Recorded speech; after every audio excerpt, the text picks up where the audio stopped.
welcome.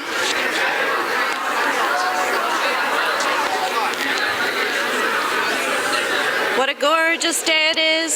So glad all of you are here. Thank you. Thanks for coming. Again, we're going to start with a bunch of announcements. All these opportunities coming up at such a busy time of the semester. So lots more things to tell you about. We have this event coming up, Come Down to Earth, de-stress and learn about sustainability, live music, yoga, meditation, succulent planting, free food, and more, happening on the Hub lawn from 1 to 3 next week. This is an event that's planned. Some of you, I've talked with you about the Sustainability Leadership Minor and how it's part of what you can get credits for when you TA for BiSci 3. And so if you do this, the Sustainability Leadership Minor, you need to do a capstone project. So a dear student of ours, Elizabeth, has arranged this as her capstone project. She's put a lot of work into organizing this event.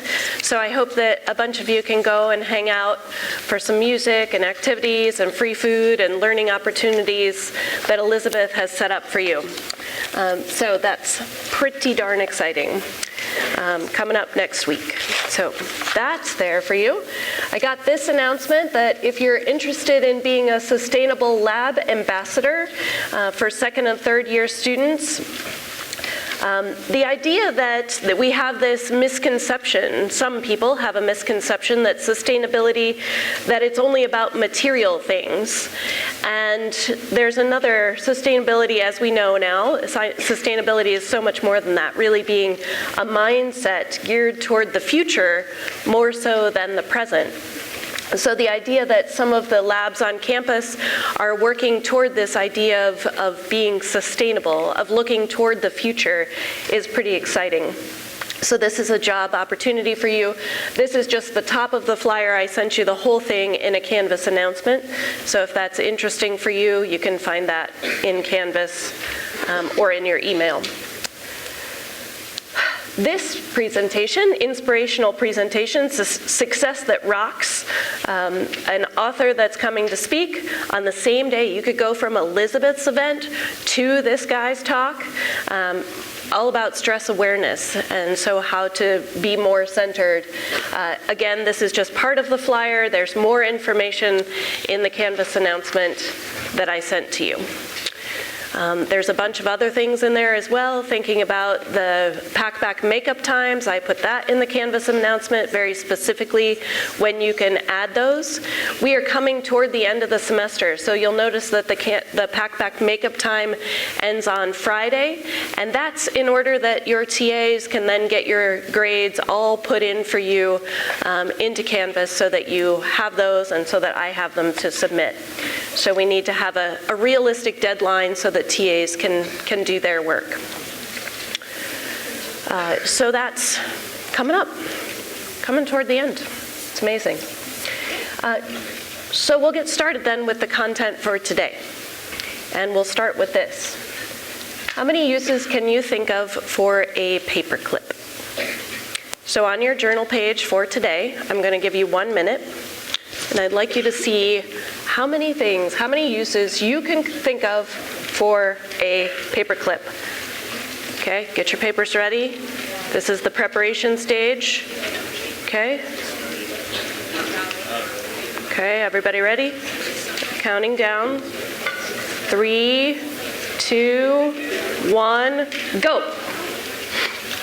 Uses for a paperclip.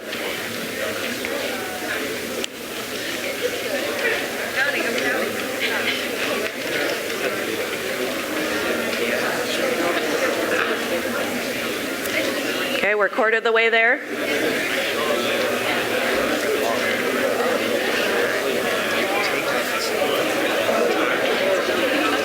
Uses for a paperclip. Keep going, keep going. We're halfway there.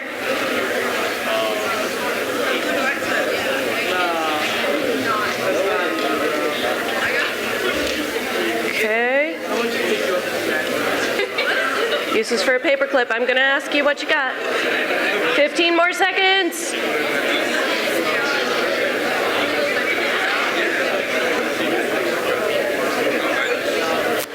5 more seconds. 4, 3, 2, 1. Time's up. So how many people have on their sheet a list of 20 things to do with a paperclip? Raise your hand if you have 20 items on your sheet. I don't see any hands. That's partly because I can't see. You got 20. Sweet. Thank you. Okay. How many people have 15 things? That would be 4 seconds for each thing you thought of. Okay. 10 paperclips. Great.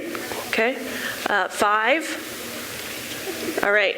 All right. We're getting there. So what'd you come up with? Somebody who had 15. What? It could be anything.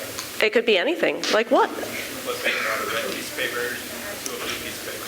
And you just change the color. Yeah, you could clip red to blue or blue to green or blue to yellow or, yep, paper clipping, right? Other things.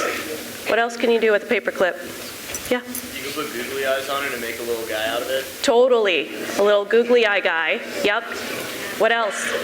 It can be an earring. And earrings, right? Paper clip earrings. Nice. What else? I said a hair. Hair clips, right? For people. Yep. What else? So do you know that if you float it on water with a magnet, it can be a compass, it can be a bookmark, it can be a toothpick, a letter opener, a belt buckle, a keyboard cleaner. You could fix your eyeglasses. You could substitute game pieces.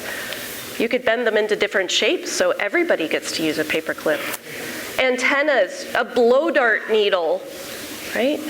Money clip, twist tie, phone stand, fish hooks. I'm surprised that one didn't come up. Finger splint, key ring, replace broken zipper tabs. Creating a temporary hem on your skirt when that rips out. Dreadlock untangler for when you change your mind, right? We could go on and on. Jewelry, guitar pick, paper clips. So eventually, it doesn't become just a paper clip anymore.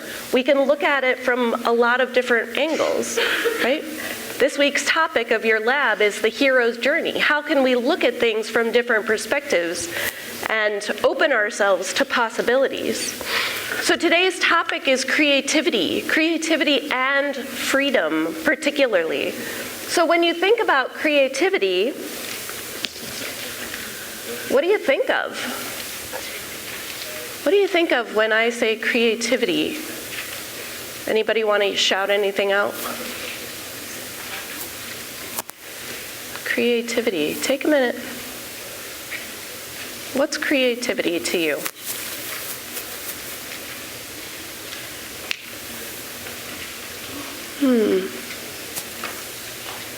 Okay. Creativity.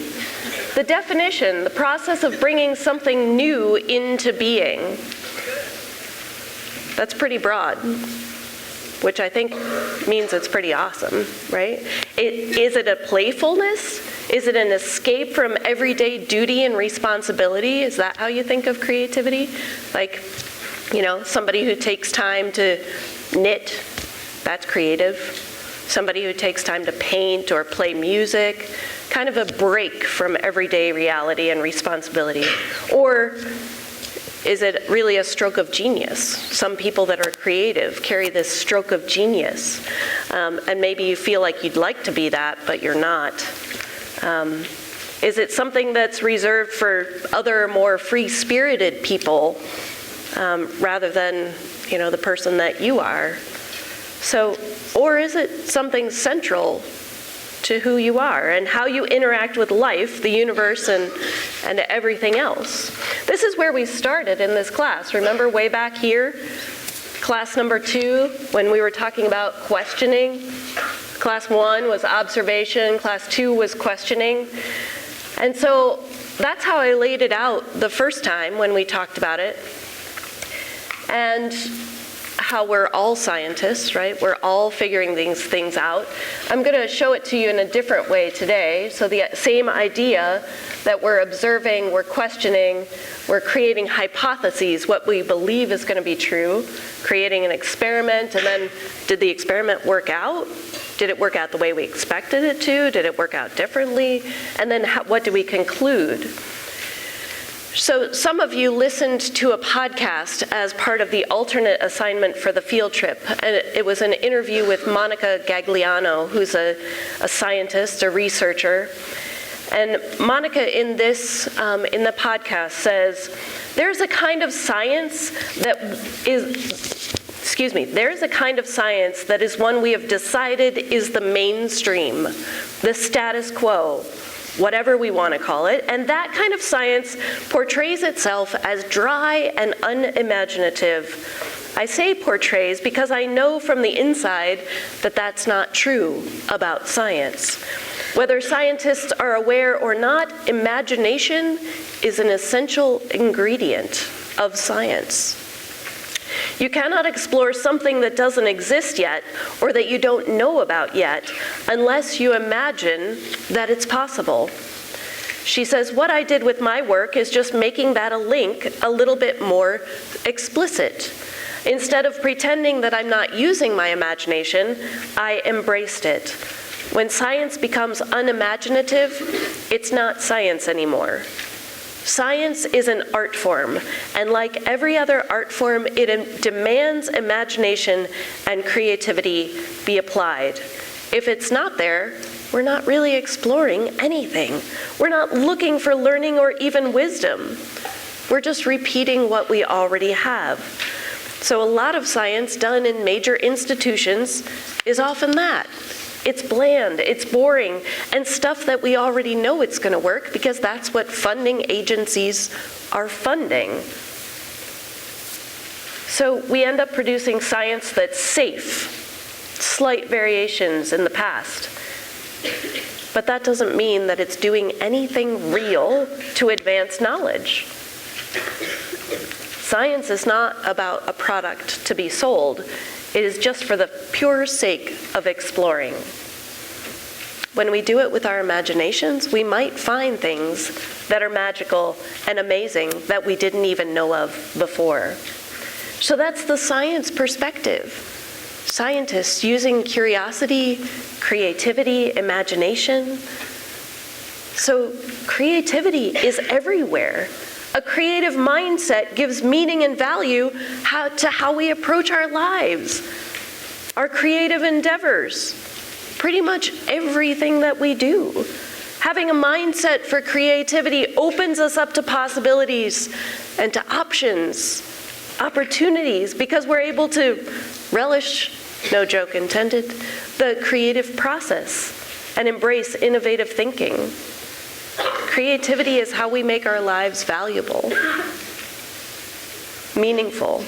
By valuing your creativity and owning and honoring it, you're going to move into a life that's more purposeful and more truthful and feels more free.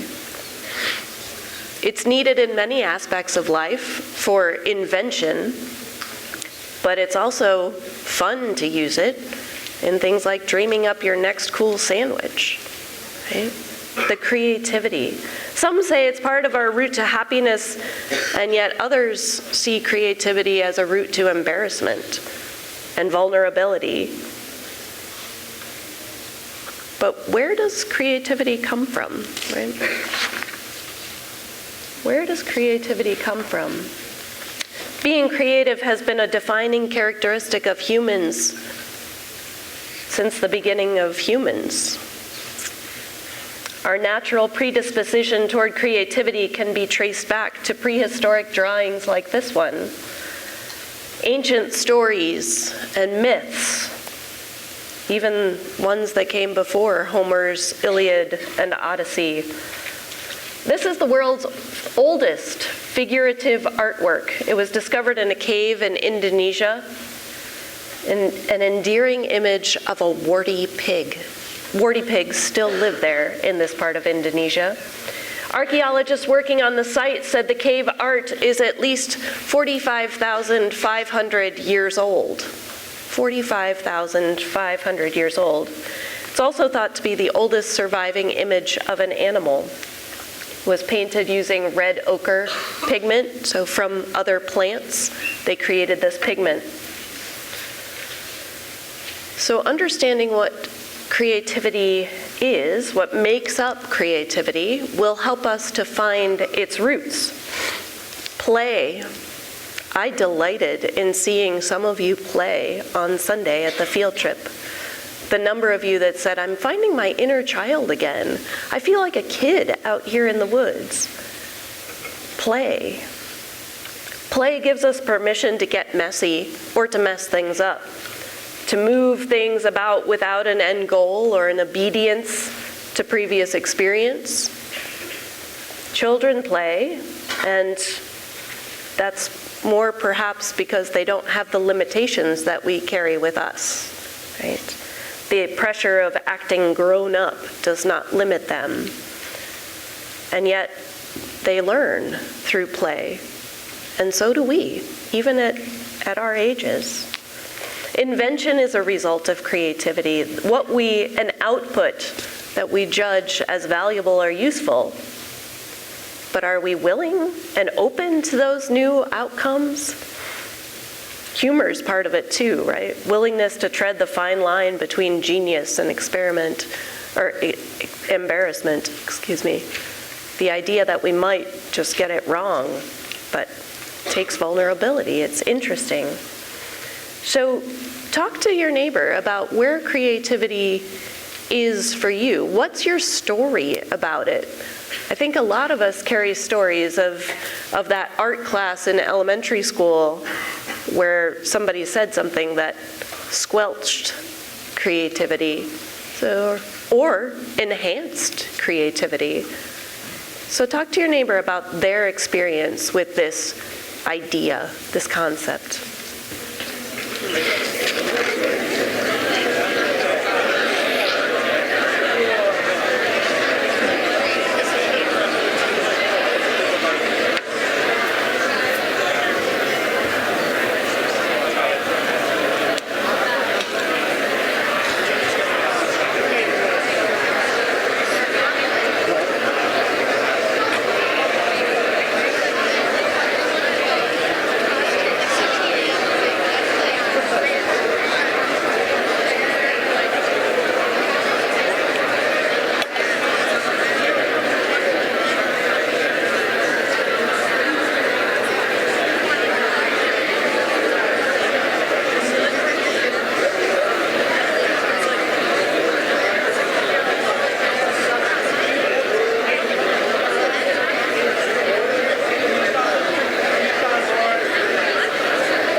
To hear some stories